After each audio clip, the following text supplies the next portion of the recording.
Hey, ladies and gentlemen, let's talk about something that's showing up more and more in 2026, ghostlighting. Someone you've been connecting with goes completely silent for days, weeks, or even months. Then, out of nowhere, they slide back in with a casual, hey stranger, like the gap never existed. And if you calmly point it out, they act surprised, downplay it, or turn it around so you start wondering if you imagined the whole thing. That's not just ghosting anymore, that's ghostlighting. Dating expert Amy Chan explained it perfectly in USA Today. Ghosting is avoidance. Ghostlighting adds distortion. They rewrite what happened so you doubt your own reality. It's the psychological twist that makes it stickier and more destabilizing than a simple fade-out. Let's break down the typical four-stage pattern so you can spot it early.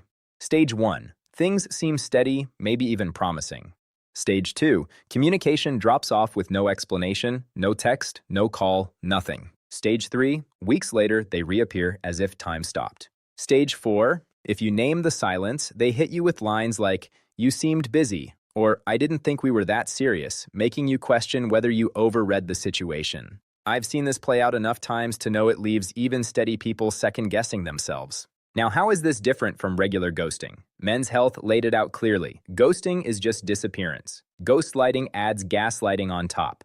Cosmopolitan and psychologist Dr. Sarah Gundel call it an orange flag that keeps you off balance and less likely to trust your own instincts. And here's the part worth reflecting on. In a world that often tells us to communicate more openly, this pattern punishes exactly that. When you do speak up directly, the response is deflection instead of ownership.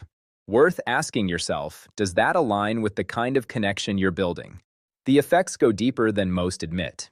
It erodes trust fast because it plants that quiet doubt. Was I reading too much into it? Am I the problem here? Over time, that can make good people pull back from showing interest at all, and that's no way to build anything real. Dr. Wendy Walsh puts it simply, disappears, reappears, then makes you question reality. Move on. So, how do you handle it when it happens? The strongest move is calm, direct clarity, the same standard we're all asked to meet. Next time they reappear, you can say something straightforward like, when the messages stopped, I took that as disinterest and moved on. No hard feelings, but let's be straight about what this is. Then watch their response. Real accountability shows up with an honest apology and changed behavior, deflection or minimization. That's your clear data point to protect your peace and step away. No drama needed, just facts and forward movement. Ladies and gentlemen, I've seen too many solid people waste months in this cycle when a simple naming of the pattern could have saved everyone time. The question I want you to sit with, have you spotted this in your own circle lately? Ever gotten that reappearance text and felt that subtle flip?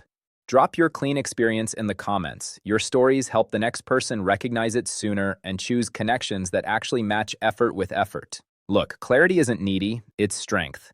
When both people value direct words, the games fall away and something steadier can grow.